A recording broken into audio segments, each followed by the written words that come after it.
الحمد للہ رب العالمین والصلاة والسلام علی سید المرسلین وعلی آلہ وصحبہ اجمعین۔ آج میں آپ کے سامنے حضرت طفیل بن عمرو دوسی رضی اللہ تعالیٰ عنہ کے اسلام لانے کا واقعہ بیان کروں گا۔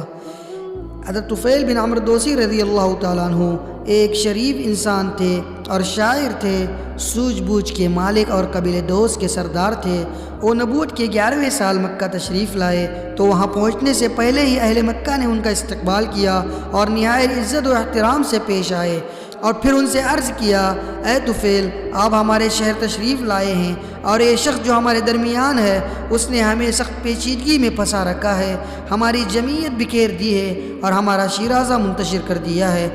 اس کی بات جادو کا سا اثر رکھتی ہے کہ آدمی اور اس کے باپ کے درمیان، آدمی اور اس کے بھائی کے درمیان، آدمی اور اس کی بیوی کے درمیان تفرقہ ڈال دیتی ہے۔ جس مصیبت سے ہم دو چار ہو رہے ہیں کہیں وہ آپ پر اور آپ کی قوم پر بھی نہ آن پڑے، لہٰذا آپ اس سے ہرگز گفتگو نہ کریں اور اس کی کوئی چیز نہ سنیں۔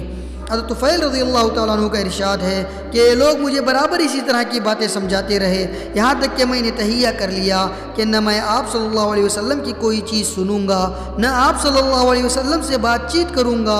حتیٰ کہ جب میں صبح کو مسجد حرام گیا تو اپنے کانوں میں روئی ٹھوس رکھی تھی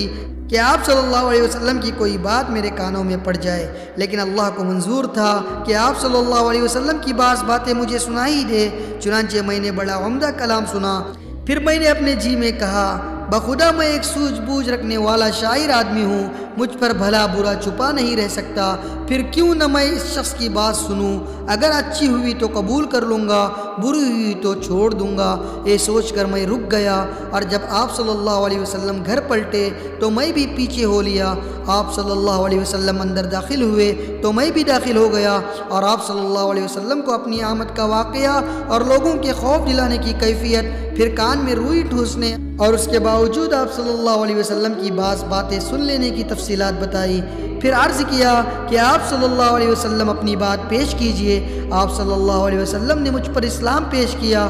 اور قرآن کی تلاوت فرمائی۔ خدا گواہ ہے، میں نے اس سے عمدہ قول اور اس سے زیادہ انصاف کی بات کبھی نہ سنی تھی، چنانچہ میں نے وہیں اسلام قبول کر لیا اور حق کی شہادت دی۔ اس کے بعد آپ صلی اللہ علیہ وسلم سے عرض کیا کہ میری قوم میں میری بات مانی جاتی ہے، میں ان کے پاس پلٹ کر جاؤں گا اور انہیں اسلام کی دعوت دوں گا، لہذا آپ صلی اللہ علیہ وسلم اللہ سے دعا فرمائیں کہ وہ مجھے کوئی نشانی دے دے۔ آپ صلی اللہ علیہ وسلم نے دعا فرمائی۔ حضرت طفیل رضی اللہ تعالیٰ عنہ کو جو نشانی عطا ہوئی تھی وہ یہ تھی کہ جب وہ اپنی قوم کے قریب پہنچے تو اللہ تعالیٰ نے ان کے چہرے پر چراغ جیسی روشنی پیدا کر دی۔ انہوں نے کہا، یا اللہ، چہرے کے بجائے کسی اور جگہ، مجھے اندیشہ ہے کہ لوگ اسے مصلح کہیں گے۔ چنانچہ یہ روشنی ان کے ڈنڈے میں پلٹ گئی۔ پھر انہوں نے اپنے والد اور اپنی بیوی کو اسلام کی دعوت دی اور وہ دونوں مسلمان ہو گئے،